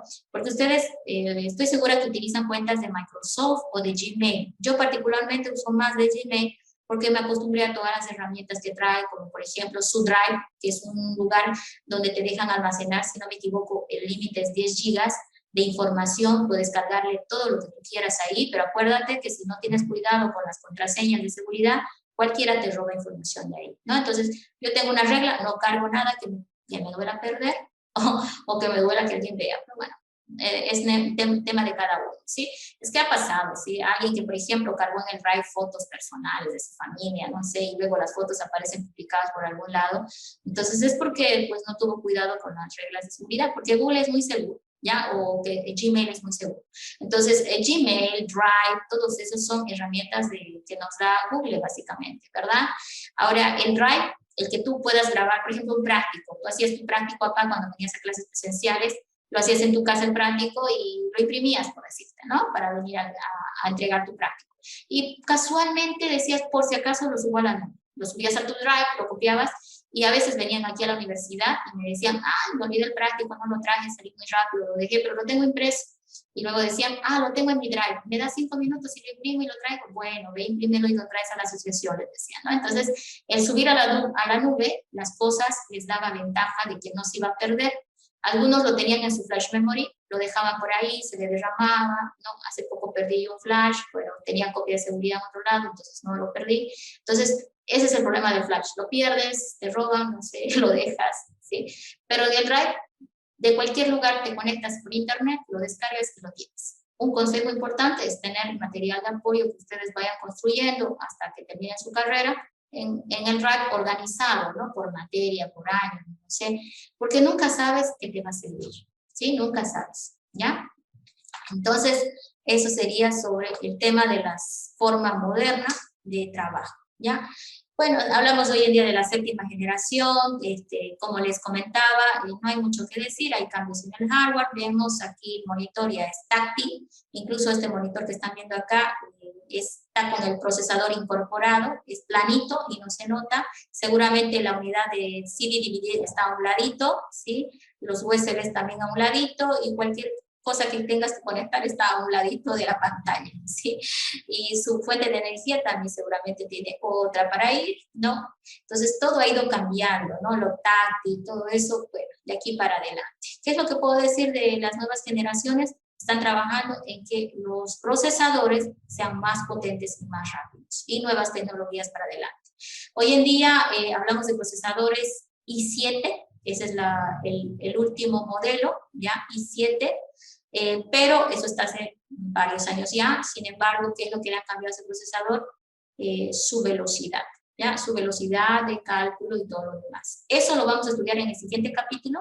Como les comentaba, en esta materia ustedes tienen que tener la posibilidad de discriminar qué ventajas tiene el tener una computadora u otra. Hasta ahorita solo hemos visto un preámbulo rápido. Cuando veamos hardware ya lo van a tener más claro en cuanto a las comparaciones de los tipos de computadores. Y vamos por la décima, por si acaso, ¿ya? Décima generación. Entonces, si te ofrecen una computadora de séptima generación, pensemos que ya es algo antigua, ¿ya? Aunque es buena también. Esta que yo estoy usando es de séptima generación, es muy buena, ¿ya? Si te ofrecen de novena generación, están hablando de una muy cerca, ¿ya? Está bien también, ¿ya? Entonces, hay que estar a la par de qué generación vamos, porque eso nos dice de cuán nueva es esa tecnología que han puesto en esa computadora, ¿ok? Tipos de computadoras, muy rapidito lo vamos a ver esto. La supercomputadora es la computadora más potente que existe en el mundo. Ese es el tipo más potente. Aquí vemos que no es solamente una máquina, es la composición de muchas, fíjense, son todas estas trabajando en paralelo haciendo la supercomputadora. ¿Dónde hay estas? En algún aeropuerto, alguna entidad de investigación gubernamental, los gobiernos lo tienen, Estados Unidos, Japón seguro que tienen. Acá tengo a la Sunway Taihulai, creo que lo he leído bien, Sunway Taihulai. Esta es una supercomputadora que puede realizar 93 cuatrillones de cálculos por segundo. Ahí está el potencial de cálculo, ¿sí? ¿Y por qué tanto? No me da tiempo a mí para darle tantas instrucciones. No, lo que pasa es que estas computadoras están diseñadas para que millones de usuarios a través de una red conectada le den órdenes en paralelo. Entonces, esta computadora recepciona órdenes en paralelo de miles y miles de usuarios a la vez. Por esa razón, esa capacidad de cálculo. 41,000 chips o microprocesadores, ¿sí? Con tantos núcleos, eso lo vamos a ver más adelante. Y la RAM, miren, 1.3 petabytes. Ay, sí, yo no entiendo qué es el petabyte. Es la medida de información más grande que existe hoy en día. Los gigas es súper inferior a esto. A ver, no vamos a ver todavía los cuadros comparativos, pero les voy a escribir para que ya no estén tan volando, porque ya ha aparecido más de una vez esos conceptos. Las unidades de medidas de información vienen, hoy en día, bueno, vienen desde el bit, ya, el byte, ¿sí? Por ejemplo, el byte es 8 bits, ¿sí? El bit es 1, ¿ya? 8 bits hacen un byte. Y luego viene el kilobyte, que es 1024 bytes, ¿sí? Y de aquí para adelante todas las medidas son fáciles, porque luego leo kilo, el megabyte es igual a 1024, el anterior que era el kilobyte, ¿sí? Y luego viene el gigabyte, que es el más conocido, que es 1024 megabytes, ¿sí? Y luego viene del giga, viene el terabyte, que es igual a 1024 gigabytes, el anterior. Y luego, a ver si me acuerdo, aquí viene el petabyte. Sí, el petabyte es 1024 terabytes. Entonces, ¿se imagina la cantidad de memoria RAM que tiene esta computadora? ¿Sí? Está por aquí. Y nosotros en nuestra computadora hablamos de gigas. ¿Cuántos gigas tiene una computadora de hoy en día? 8 gigas, 16 gigas. Creo que la mayor que he visto es de 64 gigas, ¿no? Entonces ahí está, la supercomputadora. Entonces tiene gran potencial de cálculo, se utiliza en lugares específicos. A una universidad no le serviría de mucho. Tiene una restricción. La supercomputadora viene para trabajar en alguna cosa en específico. No es multifuncional, ¿sí? Entonces viene para algo específico. Control de aeropuerto, control para lo que es pronóstico del clima, o sea, viene para algo puntual, ¿ya? Entonces, esa es la razón por la cual no la quiere todo el mundo. Entonces, tenemos también la siguiente en la lista, la mainframe. Esta ya es más usada por las transnacionales, empresas multinacionales, las que están en todo el mundo, los bancos grandes. Ya, aquí hay un ejemplo, la Z3 IBM. Miren, pues es esta apariencia, ¿ya? Esta es menos potente que la otra, pero tiene la posibilidad de ejecutar más operaciones que la supercomputadora. Es decir, un poquito más multifuncional es este tipo de computadora. Entonces, esta se puede ocupar perfectamente en lo que son los aeropuertos, en los hospitales, dependiendo, ¿no? Donde vayan a necesitar ese potencial de cálculo, ¿ya? Esta, la mini computadora, es, por ejemplo, la que tenemos nosotros en la Gabriel René Moreno. Tenemos varias mini computadoras. Normalmente le conocemos como servidores. No son tan grandes hoy en día, ¿ya? Más se parecen a un CPU, ¿sí? A un CPU corriente que tienes, porque en realidad su potencial está adentro del CPU, ¿ya? Las mini computadoras vienen ya multipropósito, es decir, se las construye de tal manera que pueda soportar varios tipos de aplicaciones adentro de él y sistemas operativos más diversos, ¿ya? Entonces, las empresas grandes de Bolivia seguramente tienen alguna, la universidad tiene varias, una para seguramente la parte académica, otra para la parte financiera, y bueno, de esa manera las facultades también una que otra tiene alguna, ¿sí? Y terminamos con la microcomputadora, que es el computador personal que tú tienes, o puede ser una tablet, una portátil también, ¿sí? Una tablet sí también, porque es básicamente, es más que un celular, ¿sí? Es como una portátil más pequeñita, esa es una tablet. Entonces, todo eso viene dentro de lo que es la microcomputadora, ¿ya? Entonces, esta ya la hemos estudiado, ya la conocen. Si hablamos de características, a ver, hoy en día, ¿qué características normalmente cruzan en estas computadoras? Procesador, eso es lo que lo caracteriza. Procesador i7, aunque desde la i3, i5, i7, cualquiera de ellos está bien, ¿ya? Pero preferentemente la i7 que es la más nueva. RAM o memoria principal, ¿sí? Memoria principal. Vamos hablando de 8 gigas, vamos hablando de 16 gigas y creo que 32 es más o menos el límite de las computadoras comunes. ¿Ya? ¿Qué más me está faltando? A ver, díganme ustedes, ¿qué otra característica me falta para que referenciemos a las computadoras de hoy en día? Tarjeta de video. Tarjeta de video, que es importante dependiendo del área, ¿no? Pero esas tarjetas de video, yo ahorita desconozco las características últimas, pero la vamos a anotar como que es muy importante con su monitor, por si acaso, porque si el monitor no soporta, no importa. O sea, el monitor y la tarjeta de video tienen que ser compatibles, ¿ya? De nada te sirve comprarte solo la tarjeta de video, modelo tantos, con tanta de memoria, tanto, etcétera, si tu monitor no lo va a explotar, entonces vamos a la vez. ¿Qué me falta? Algo. Disco. El RAM. El RAM es la memoria principal, ¿ya? A ese le llamamos memoria principal. El RAM es la memoria principal. Disco duro. Muy bien. Los discos duros hoy en día vienen de dos tipos. Le decimos... Estado sólido. ¿Quién sabe cuál es el otro tipo? El normal es este. El magnético, y viene hasta de 1 terabyte te ofrecen, ¿sí? Terabyte. Sólido o SSD. Muy bien. Estado sólido. Disco sólido. El sólido o el SSD que dice su compañero viene más pequeños, normalmente de 512 gigas, ya, súper rápidos, ¿sí? Más rápido, porque ¿Es más qué? es más rápido el disco sólido. Sí, Es mucho mejor. es su ventaja. Es su ventaja, pero no se vayan solo por eso. Vamos a esclarecer algo ya que está. El disco magnético, gran capacidad de almacenamiento, velocidad mediana.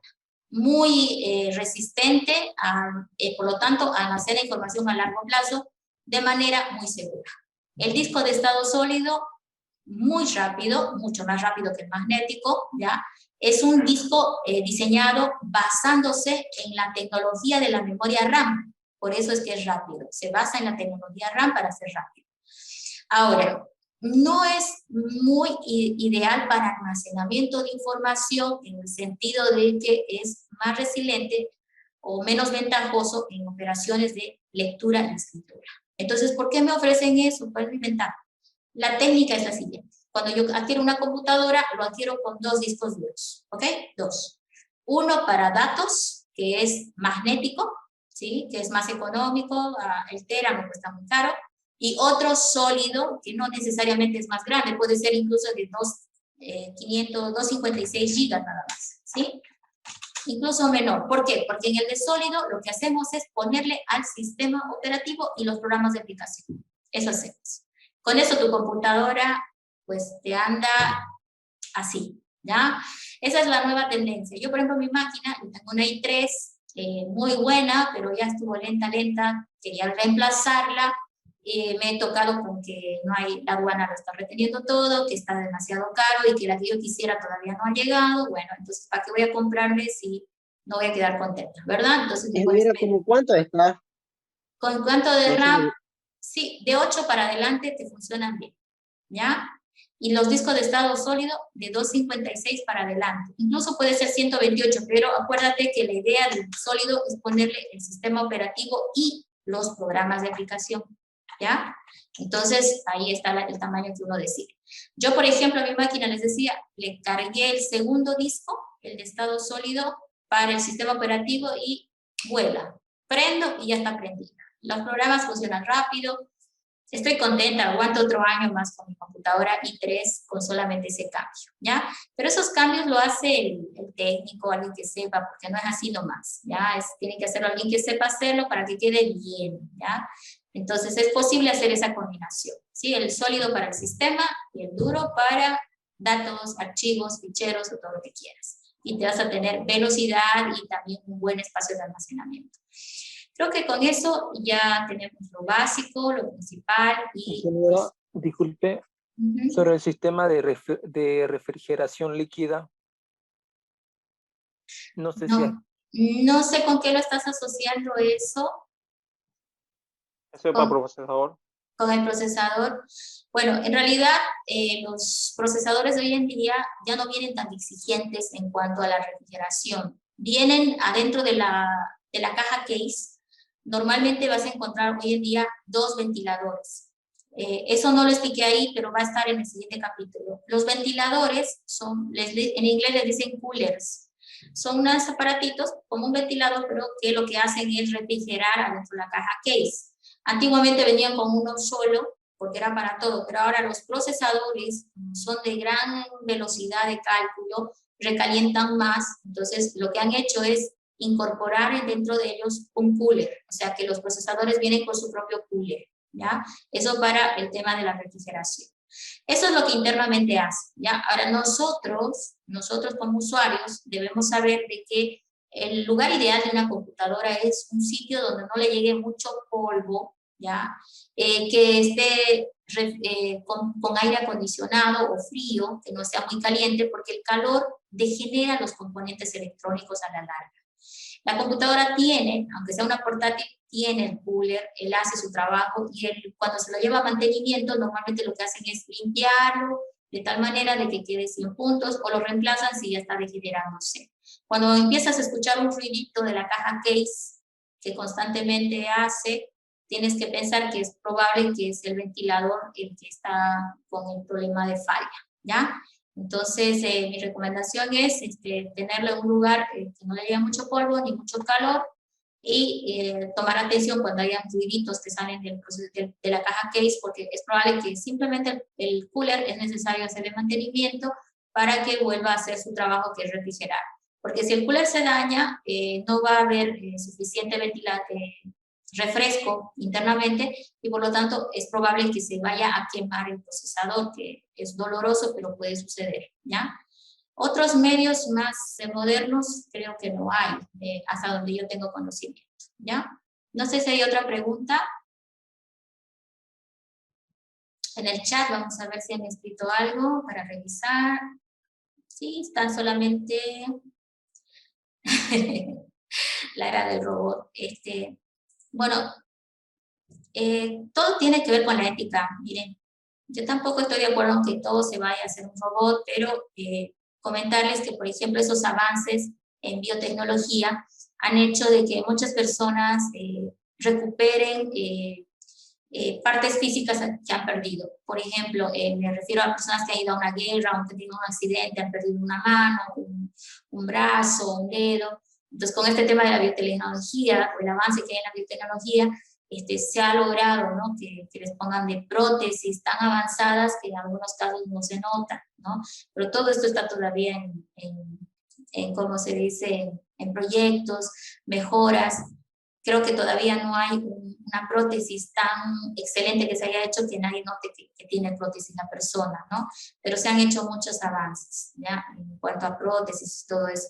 Entonces hay que ver las ventajas, ¿no? Incluso, por si acaso, de las personas parapléjicas, no sé si se acuerdan que había un científico que estuvo muchos años parapléjico y que hace poco falleció. No recuerdo su nombre, se me fue de la memoria. Era conocidísimo porque era ateo y siempre salía en silla de ruedas. A él, por ejemplo, le hicieron muchos dispositivos. ¿Alguien se acuerda su nombre? Stephen Hawking. Stephen Hawking. Sí. Él realmente a los 20 y algo años, muy joven, le diagnosticaron la enfermedad y pues hizo algo increíble, ¿no? Dijo, bueno, mientras viva yo hago lo que sé y se puso y vivió más años de lo que pensaron, porque seguramente pensaron que iba a vivir muy poco por la enfermedad que tenía. Y la enfermedad sí avanzó, ¿no? Pero su cerebro era increíble, ¿no? Su cerebro seguía, pues, más allá de lo que nosotros tenemos todavía. Entonces, para él hicieron, ¿no?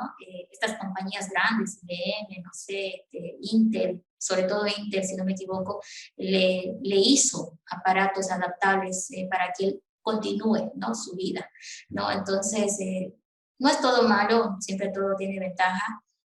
Vieron, él vivió más de lo que más lo que iba a vivir y bueno, ha dejado algunas enseñanzas, ¿no? Algunas tal vez no estoy de acuerdo, pero en lo que es la parte científica, en el aporte científico, por supuesto, ha dejado cosas que inclusive son complicadas de entender.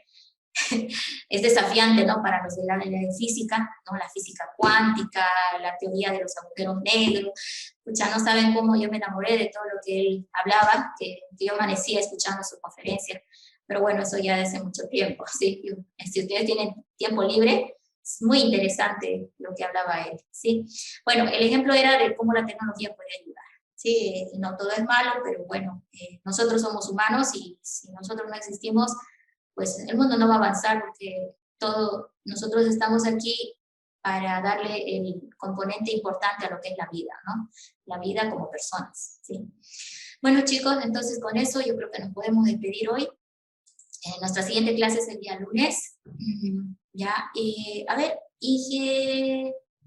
la fuente de alimentación es importante, sí, pero yo traté de concentrarme en los componentes súper importantes acá. Ya está parte del hardware del computador. Bueno, y es importante en el sentido de que si se quema no funciona nada, ¿no? Nada del CPU también, ¿sí? Yo lo pondría aquí a la fuente de poder, ¿sí?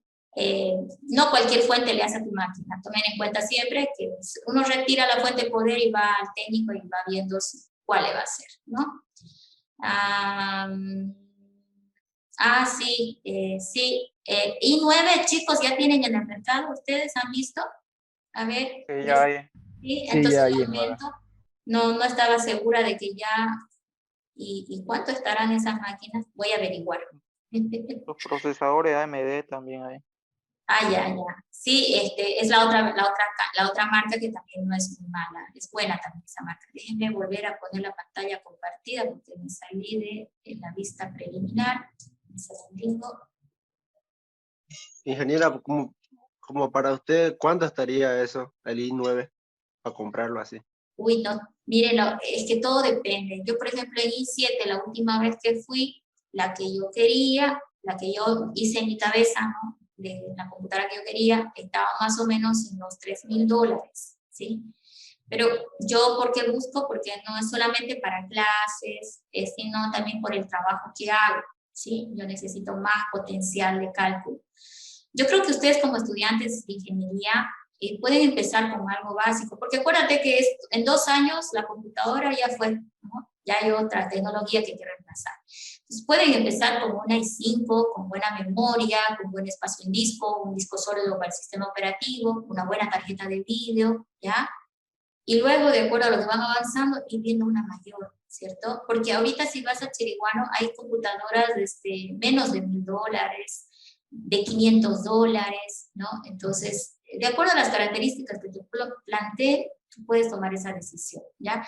Acá los de computación lo que estilan hacer es trabajar en algo y se consiguen su primer máquina, que es un sueño, ¿no? Porque sin eso no pueden realmente nada, ellos sí necesitan, ¿no? Entonces, y luego de eso ya consiguen otro trabajito, le aumentan unos dolarcitos y evolucionan a otra máquina.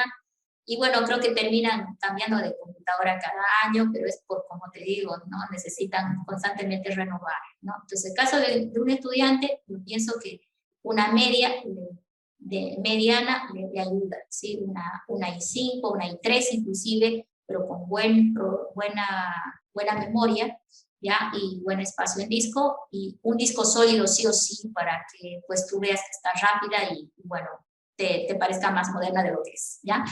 En la siguiente clase vamos a hablar sobre el hardware específicamente y ahí vamos a ver los tipos, ¿no? i3, i5, y ahí van a poder discriminar un poquito mejor, ¿ya?